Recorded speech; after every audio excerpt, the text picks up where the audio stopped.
Welcome all. இந்த வீடியோவில் carbon சைக்கிளை பற்றி பார்க்கலாம்.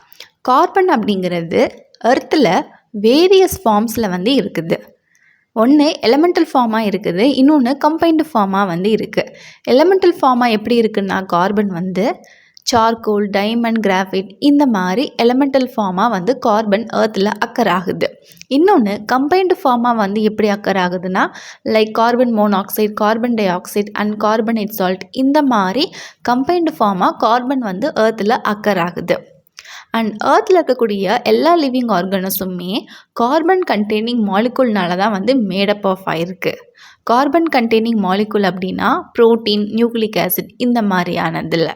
அண்ட் இப்போ பார்த்தீங்கன்னா அட்மாஸ்பியரில் carbon dioxide gas present ஆகிருக்கு இல்லையா, அந்த கார்பன் டை ஆக்சைடு கேஸை பிளான்ட்ஸ் யூஸ் பண்ணுது ஃபோட்டோசிந்தசிஸ் ப்ராசஸ் மூலமாக. ஸோ அப்படி யூஸ் பண்ணி அது கார்போஹைட்ரேட்டை ஃபார்ம் பண்ணுது. நெக்ஸ்ட்டு இந்த பிளான்ட்ஸை ஹெர்பியோரஸ் அனிமல் சாப்பிடும் போது பிளான்ட்ஸ்டிருந்து இது ஹெர்பியோரஸ் அனிமலுக்கு நெக்ஸ்ட்டு பாஸ் ஆகும். அதுக்கப்புறமா ஹெர்பியோரஸ் அனிமலை கார்னிவோரஸ் அனிமல் சாப்பிடும் போது இந்த ஹெர்பியோரஸ் அனிமல்கிட்டருந்து நெக்ஸ்ட்டு கார்னிவோரஸ் அனிமலுக்கு பாஸ் ஆகும். ஸோ இப்படி அந்த கார்பன் அப்படிங்கிறது ஒருத்தர்கிட்டருந்து இன்னொருத்தருக்கு பாஸ் ஆகுது. அண்ட் ஆல்சோ இந்த பிளான்ட்ஸ், இந்த அனிமல்ஸ் இதெல்லாம் ரெஸ்பயர் பண்ணும் போது, சுவாசிக்கும் போது they will release a carbon into the atmosphere in form of a carbon dioxide. இப்போ நம்மளாம் சுவாசிக்கிறோம் அப்படின்னா ஆக்சிஜன் கேஸை உள்ளே இழுப்போம், கார்பன் டை ஆக்சைடு கேஸை வெளியே ரிலீஸ் பண்ணிடுவோம். அதே மாதிரி இந்த பிளான்ட்ஸ் அண்ட் அனிமல்ஸ்லாம் ரெஸ்பயர் பண்ணும்போது அட்மாஸ்பியருக்கு கார்பன் டை ஆக்சைடு கேஸை ரிலீஸ் பண்ணுறாங்க. அண்ட் பார்த்தோன்னா டெத் ஆர்கானிக் மேட்டர் டீகம்போஸ் ஆகும் போதும் அண்ட் ஃபாசில் ஃபியூல்ஸ் பேர்ன் ஆகும்போது அண்ட் வால்கனிக் ஆக்டிவிட்டீஸ் நடக்கும்போது இப்படியும் கூட அட்மாஸ்பியருக்கு carbon dioxide gas release ஆகுது. இந்த பிக்சரில் பார்த்தீங்கன்னா அட்மாஸ்பியரில் இருக்கக்கூடிய கார்பன் டை ஆக்சைடு கேஸை பிளான்ட்ஸ் ஃபோட்டோசிந்தசிஸ் ப்ராசஸ் அப்போ யூஸ் பண்ணும்போது அது கார்போஹைட்ரேட்டை ப்ரொடியூஸ் பண்ணுது. நெக்ஸ்ட்டு இந்த பிளான்ட்ஸ் அந்த அனிமல் கன்சியூம் பண்ணும்போது அது அந்த பிளான்ட்லேருந்து அனிமலுக்கு நெக்ஸ்ட் அது பாஸ் ஆகும். அதுக்கப்புறமா இந்த பிளான்ட்ஸ் அண்ட் அனிமல்ஸ்லாம் ரெஸ்பிரேஷன் ப்ராசஸ் பண்ணும்போது அப்போது அட்மாஸ்பியருக்கு கார்பன் அப்படிங்கிறது ரிலீஸ் ஆகுது.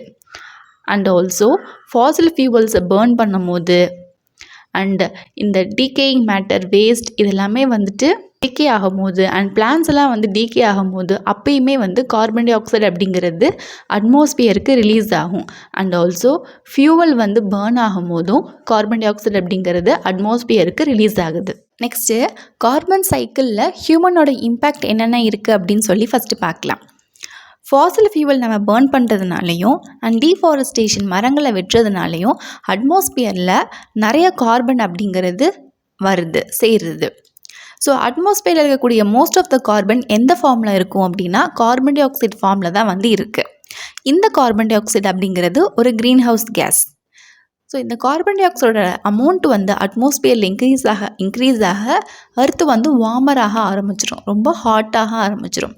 அதனால global warming, green house effect இதெல்லாம் வருது. குளோபல் வார்மிங் அப்படின்னா புவி வெப்பமடைகிறது தான் நம்ம குளோபல் வார்மிங்னு சொல்லுவோம். அவ்வளோதான் இந்த வீடியோவில் நம்ம கார்பன் சைக்கிளை பற்றி பார்த்தாச்சு. ஐ ஹோப் இன்றைக்கி பார்த்து இந்த டாபிக் உங்களுக்கு கிளியராக அண்டர்ஸ்டுட் ஆகிருக்குன்னு நினைக்கிறேன்.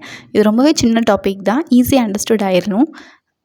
If you have any doubt regarding this, please to comment let me know in the comment section. If you like this video, thumbs up, share among your friends circle. இந்த video நிறைய பேருக்கு ஹெல்ப்ஃபுல்லாக இருக்கட்டும். இன்னும் யூனிட்டில் நான் post பண்ணக்கூடிய other topic videos எல்லாம் பார்க்க கீழே டிஸ்கிரிப்ஷனில் அதோட லிங்க் கொடுத்துருக்கேன். You can go there and check it. Next வீடியோவில் இதுக்கு அடுத்து வரக்கூடிய டாபிக் எல்லாம் பார்க்கலாம். See you soon next video. Thank you for watching.